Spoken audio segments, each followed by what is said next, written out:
Well, it's time now for a look at the French papers. Tika Laurent is with us this morning. Hello to you, Deep T. Hi. Let's start with the news dominating most of the world's media, of course, Donald Trump's visit to the White House. Well, it's the photo or the meeting that nobody could have predicted. Barack Obama giving Donald Trump a tour of his next residence, the White House.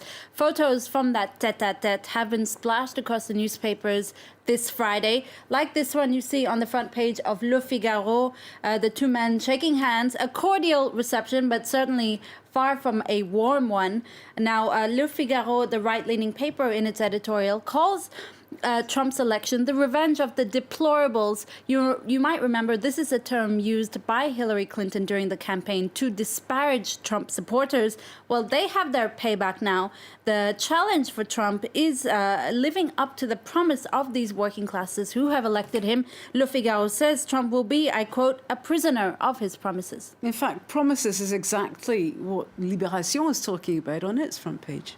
If he keeps his promises, what would America look like? That's what Libé is saying on its front page, building a wall with Mexico, reneging on America's participation in climate deals. This is what America would look like under President Trump. Now, the paper is very skeptical about his presidential plans. There's a cartoon in Libération which shows Trump being stretched quite thin. He's got a lot of tasks like sending Hillary to prison, building a wall, outlawing abortion, grabbing women by their private parts, and deporting foreigners. So the cartoon in Libé is obviously a very acerbic comment on Trump's campaign promises. Hopefully not very serious as well, one might imagine. Well, ever since Trump's election, the French press has spent a lot of time analysing the repercussions it could have on the French elections, which take place next year, don't they? That's right. There's a cartoon from Plantu in Le Monde, on Le Monde's front page. Trump's toupee here literally giving Marine Le Pen wings, his flaxen flocks forming part of her wings. That's a cartoon on the front page. It's really a comment on how at least she sees it as a boost to her presidential campaign, and in particular the trend of anti-establishment voting and discontent that we're seeing this year. Now, for Libération, there is a common link between Trump's win, the Brexit vote, and Marine Le Pen. The Trump vote came primarily from uneducated white voters. For Libération, it's the same for the Brexit vote, and they also characterize the electoral base of the French far-right party. I quote, these electoral bases display the same motives. They reject economic globalization, immigration, multiculturalism, and elitism.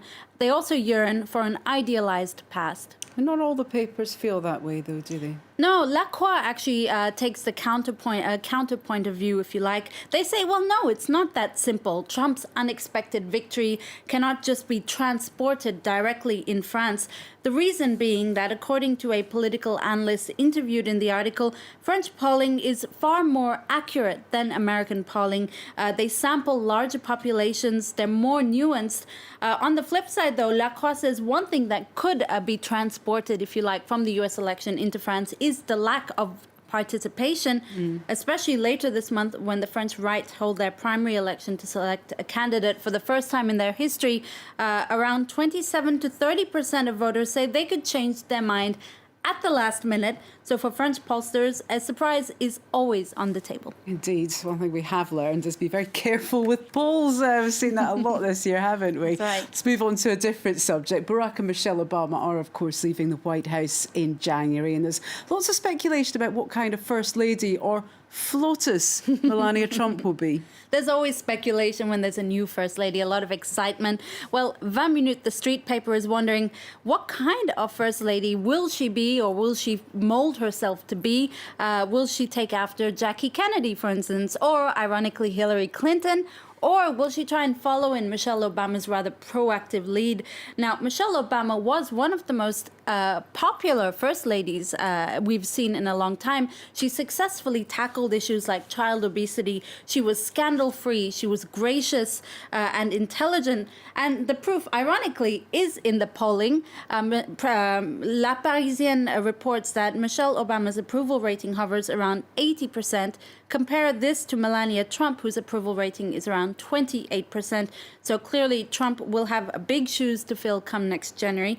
She's also facing some scandals that might threaten to be exposed, like questions about whether she worked illegally in the U.S. when she emigrated, or the scandal, of course, at the Republican convention where during one of her rare public speeches, she may have lifted parts of it from none other than Michelle Obama. So then perhaps we can have an idea, perhaps, of what kind of First Lady she's going to style herself after. We will have to wait and see, of course. Thank you so much, Deeptika Laurent there, taking us through the French papers. More from Deepti later this morning. She'll be talking us through the international press. That's at around 9:15 Paris time. Do stay with us. You are watching France 24.